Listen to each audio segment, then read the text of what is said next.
Hello mga guys, good morning. Welcome back to my channel, Karina Official Vlog. Today, ngayon guys, magluluto ako ng pusit for my lunch. Ayan mga guys, so clean na siya mga guys, nilinis ko na siya. Maliliit lang, try ko naman kumain ng maliliit na pusit. Ayan, ito lang ang ingredients ko guys, ginger, at saka yung chili, at saka ito, at saka, ayan, aadubuhin ko to siya mga guys. Ayan. Ay, kamatis pala. Kukuha man ako ng kamatis mga guys. Ito na mga guys. Isa lang kamatis lagay ko guys. Kasi konti lang. Hugasan natin mga guys. Ayan. Ayan. Hihiwain na natin ang ating mga chili. Ayan. Malalaki lang ang hiwa mga guys para makikita. Ayan. Wash na ito mga guys. Ayan. Ayan.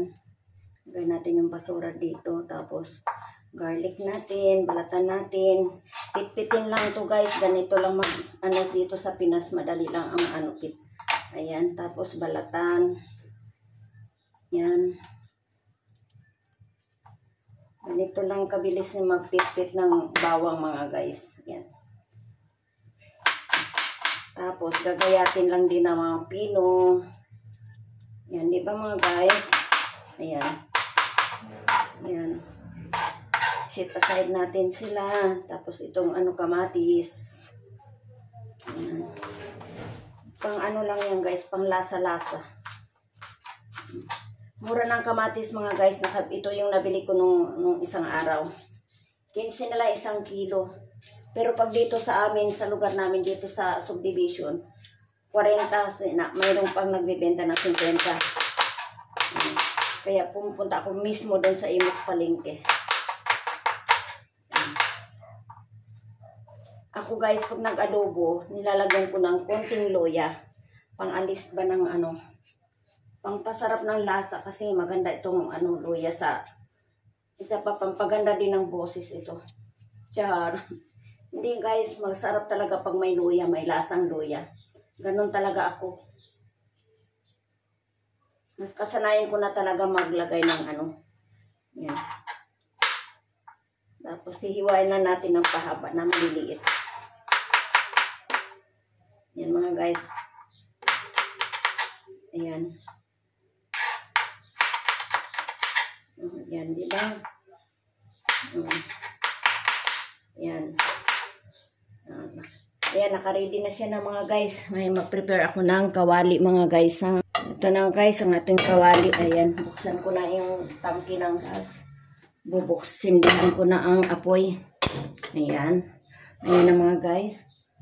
Lagyan natin ng mantika. Ayan. Kunti, ayan. Ayan mga guys. Ilalagay ko na ang ating bawang. Ayan. Ayan, hindi pa mainit ang apoy. Kunti pa. Sunod na rin natin ang sibuyas mga guys. Ayan. Haluin. Ayan.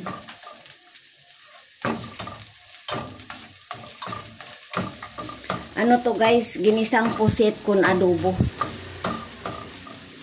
Ano to? Sariling menu ko to mga guys ha. Pero kung gusto nyong gayahin, okay lang naman. Ayan mga guys, ihulog na natin ang tomato. At saka si ginger. Ayan. Ayan. Isunod na natin yung pang-aroma natin. Ayan. Ayan. Sinabay ko na lahat mga guys. Naan natin ang apoy. Ayan. Igigisa natin sa oyster sauce ang ating pusit na maliliit. Gagamitan natin ng Mamasitas oyster sauce mga guys. Guys, ito na ang ating maliliit na pusit. Baby pusit yan. Ayan, ilalagay ko na para inigisa natin. Ayan. Haluin natin mga guys. Ayan.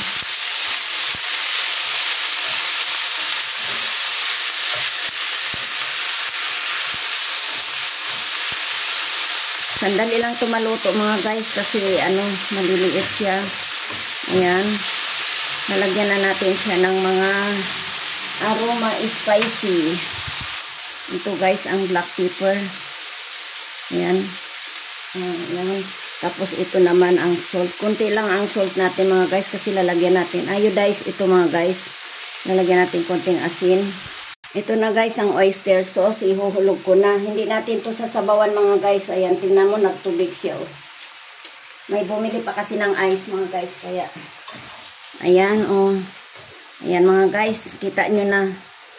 Looks so yummy. Ayan. Takpan ko lang to sa sandali. Ready to eat na to mga guys. Oh, oh diba? Ganyan lang kadali magluto ng adobong pusit.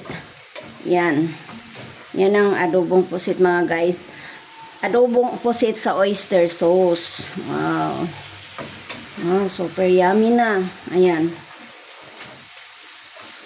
Takpan ko na lang to siya guys. Tapos well done na to siya mga guys. Oh.